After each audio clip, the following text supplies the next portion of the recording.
Bar Talk Live. We're here at the Kettner Stone Brewing tap room, drinking to Ozzy. Just hanging out with Greg and Mike Novak. You look a little different now. I don't know. We're trying to figure out what happened just here. I'm Ben Fellows, by the way. Well, Greg's going to give you an illustrious, elaborate introduction to explain how and why you've just replaced Mike Novak. Be nice, Greg. Okay.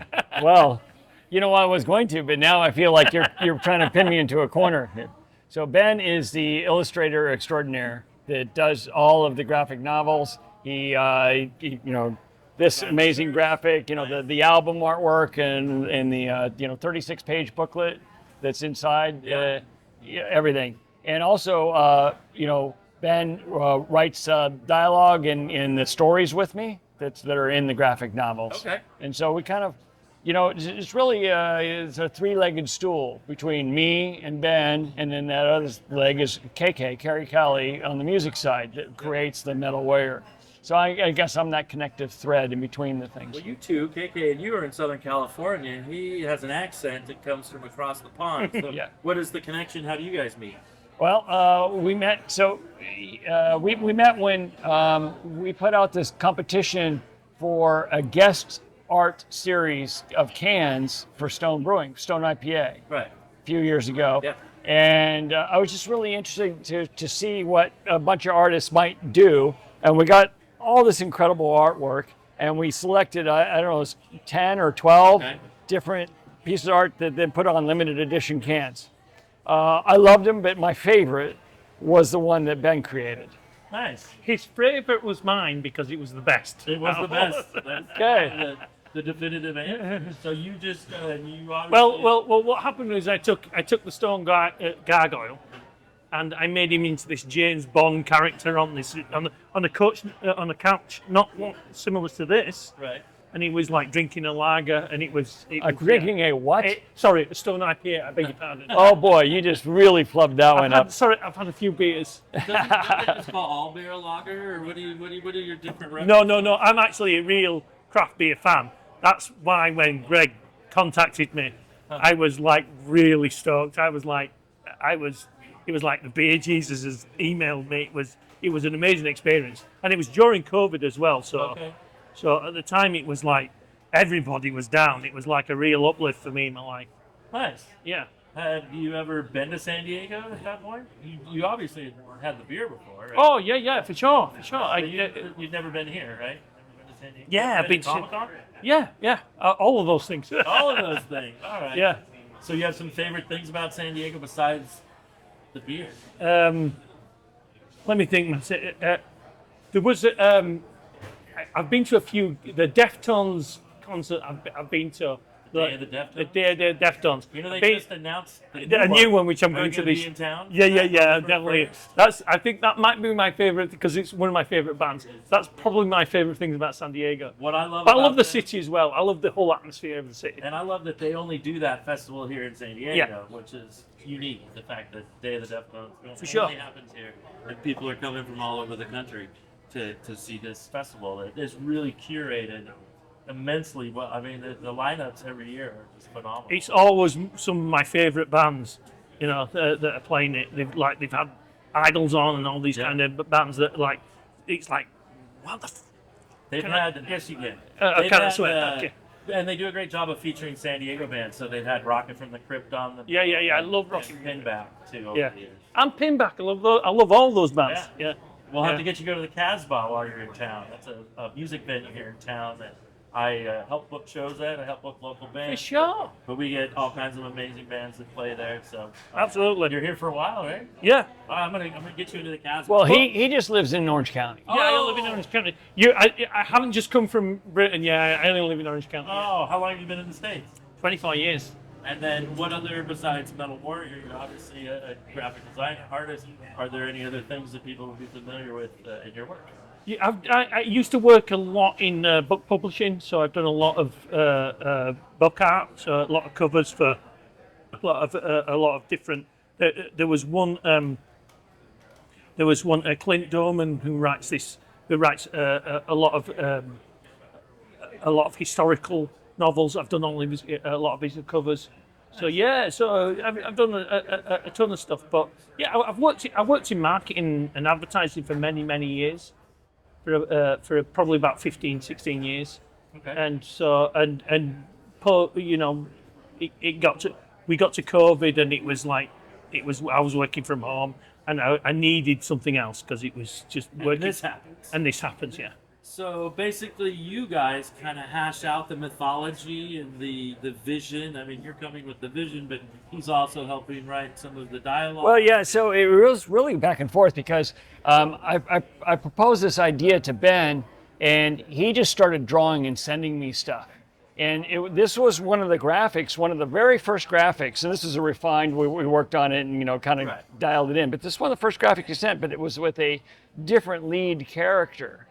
And I loved everything about it except that lead character. And I'm like, no, it doesn't work. But in a moment, you know, so we changed that to what Skyden is now. But the moment I saw the artwork, all of the stories and all of it just started like presenting itself to me. I was really quite surprised because, you know, the creative process, I've written so many beer labels, and some flow and some just like or feel like you're like really trying to get it out, and you know, everything in between in the creative process. But this, it just flowed. And no chat GPT on this? Yeah, no, it's years before that. Yeah. We don't use any. We do use AI with the videos. You know, there's the AI technology. Video just released. Yeah. Totally. Yeah. But it's a lot of human interaction in that. A ton. Yeah. I mean, the amount of hours that Jared, or the guy that does those videos, puts in, he's taking that and making it do this thing. You know. Have you seen the gorilla and yeti videos that are? I have. That's a whole other thing. Yeah, Jared's taking the characters and he's, and which is an easy thing. He's replicating them in AI, so it's not like just randomly trying to make videos. He's having to make videos in a very confined space of what characters have already been made, and he's using a lot of our graphics as well. Right. So it's like using the tools of AI. And using my artwork and creating this and sort of redefining this world in a 3D environment. It's pretty wild. I mean, it can be a tool for good, right? Yeah, it is not going to be. It's a lot. A lot of people are very, especially in my world, in the illustrating world. Yeah. People are very, very kind of down about illustrating, and I understand it about like AI, and I understand it. But the thing is that it can be a tool for good. As you said, it can be a tool for good. You can use it to benefit brands and to make brands better and to make them look like we do, which is great. And he's so good at it. And he learned that stuff in like weeks. Yeah. The guy's amazing. It's pretty amazing what you can self-teach yourself a lot of things these days. Yeah. And well, DIY, it's kind of the punk rock ethic. If you want to, exactly, you can do it on your own. But I mean, in the case with Jared in the videos, though, he has a background in filmmaking. So he's done film and TV and documentaries and all this stuff. So he knows how to put a story together. And so he'll storyboard it out. And it's not just this thing and he's doing prompts and spits out this thing, right? Because what I've been doing lately is I have a photo of myself and I put it into the chat GPT and I go, make me look like a character from The Simpsons. And it does a fine job. Yeah. Otherwise, next time I have to ask you to do that for me. So I'm sorry, I did take maybe a little bit. I'll do that for you if you want. If you want me to Simpson you up, I absolutely can. But I've been doing, that's not what that tool is used for. Yeah, but well, Ben was working full time and he's continuing to work full time on Metal Warrior. So, I mean, it's just. Where's this all going? Okay, the album release is happening this week. We've got, a graphic novel, double LP.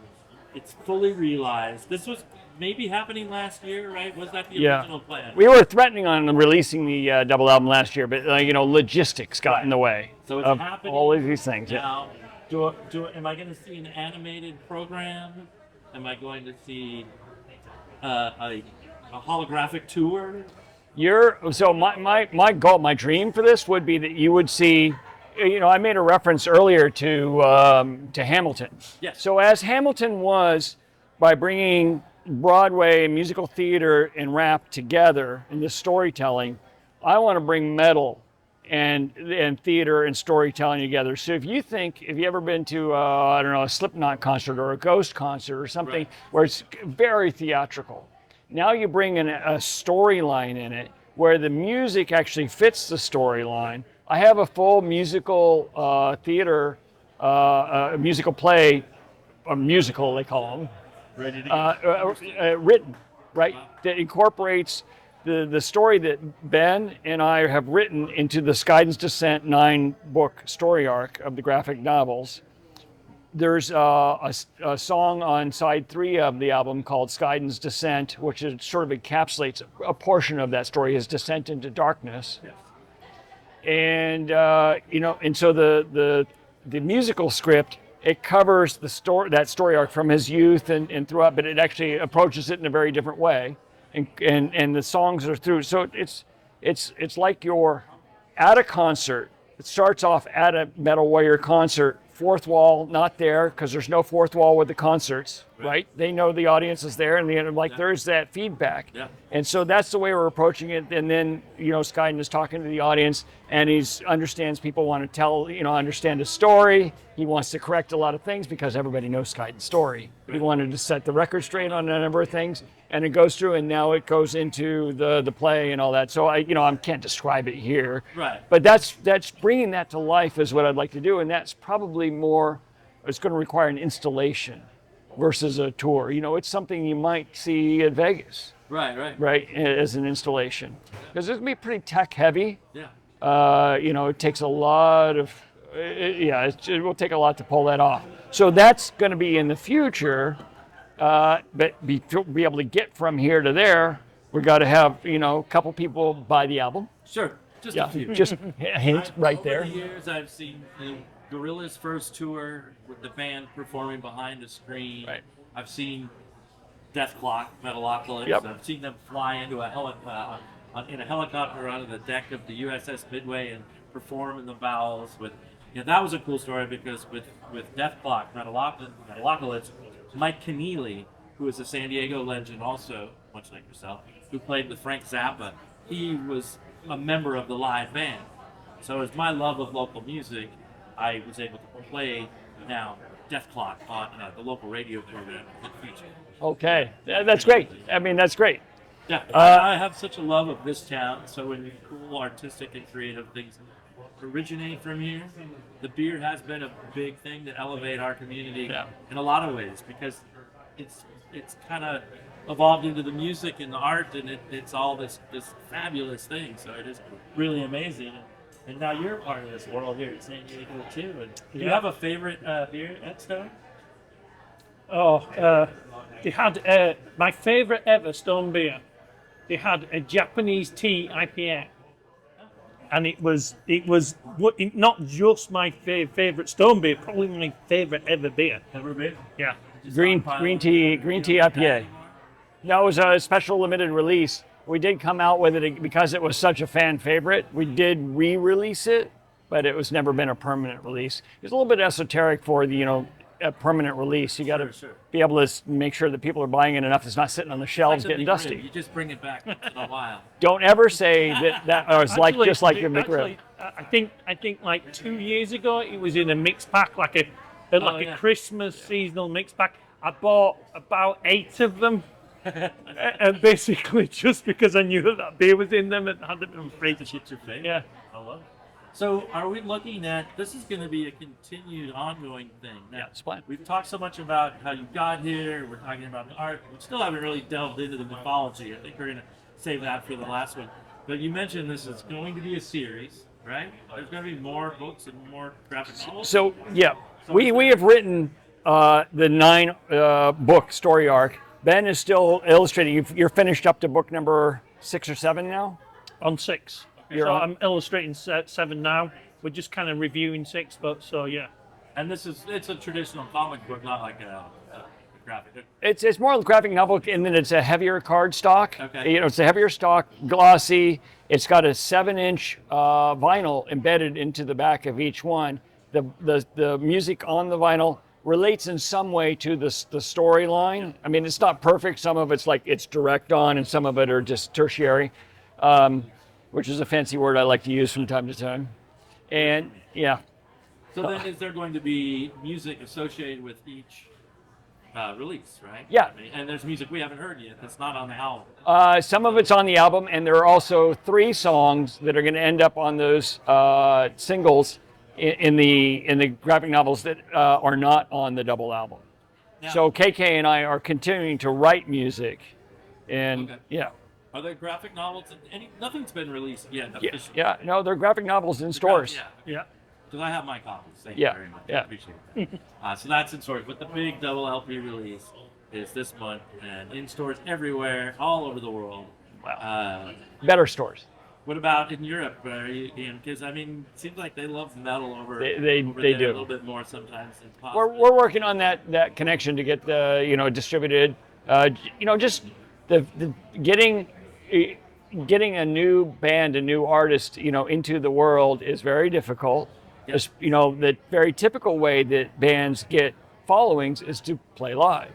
And that's not one of the things that's available to us because it's way too complex to put on this. I kind of have a standard that we set. Yep. You just don't want 4 guys or 3 guys and a female vocalist to get up on stage and play this stuff. That's just not what it's about. It's more. Tobias is really Yeah. nailing. No, he has. Like, unbeknownst to a lot of people, thinking that all the nameless ghouls contributed to the records, but they're all nameless ghouls and hired guns.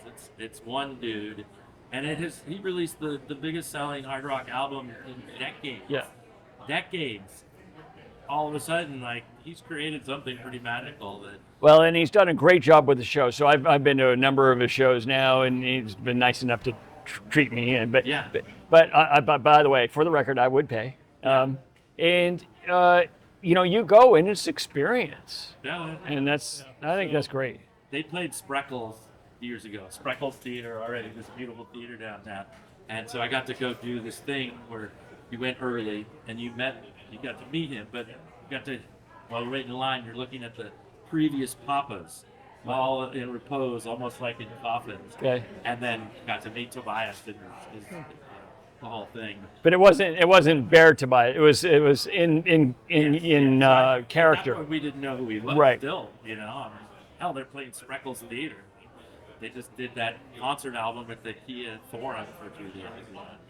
Maybe I think you need to work on him, and Metal Warrior needs to be opening up some ghost shows. Well, I think we probably got a little bit to prove between now and then. So I'm not tapping him just yet. Relationship. I still love that story earlier on where you were hanging out somewhere talking to this. Yeah. dude. Although the last text I sent him, he did not reply to. Oh, So yeah. what the hell? What the? Yeah. Okay, we'll get that. I'll get that. Okay. Later. Thanks. But like I said, he didn't reply. So But I'm not gonna be tugging on his shirt tail right now. Does he know about this at all? Does he have an idea about it? I don't know that he does. I think that's you gotta, you don't want to just kind of come out of the gate with something and go, and by the way, Right. Imagine he pays attention. I gotta, you never know. But there's time. There's time. We got to get our legs under us I first. think musically as well, there's definitely a connection between the two. Oh yeah. I can see something fun happening with that for sure. I think it would be fantastic. I'm such an admirer of what he's been able to accomplish. So I appreciate anybody that's just like really putting some focus on heavy music, Yeah. because I think it deserves it, of course. I mean, it was so seminal in my upbringing. There's a weird moment in time happening right now where everybody's social media is flooded with Ozzy Osbourne.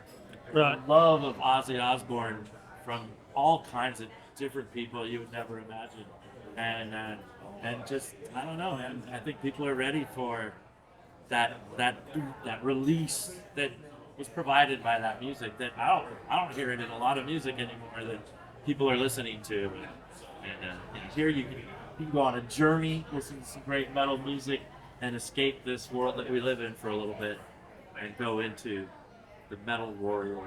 Ben, so nice to meet you here. You too. Do you have a website or some place that people can check out your art? I'd love people to go to Ben Fellows Art on my Instagram page. Yeah. Yeah, and just like and follow. And it's Fellows, Fellowes. Correct. Who's Brian Fellows? Why do I think of that character? That's a character from SNL. Yes. That's a guy that that has like a zoo or something and has animals that I'm Brian end up. Fellows. Yeah, I'm Brian Fellows, and Yeah. and they end up attacking him or something at the end of the show. I'm not that guy. You're not that guy. Yeah. No, he's American. Yeah. You got that accent. I love it. Well, we're glad to have you here.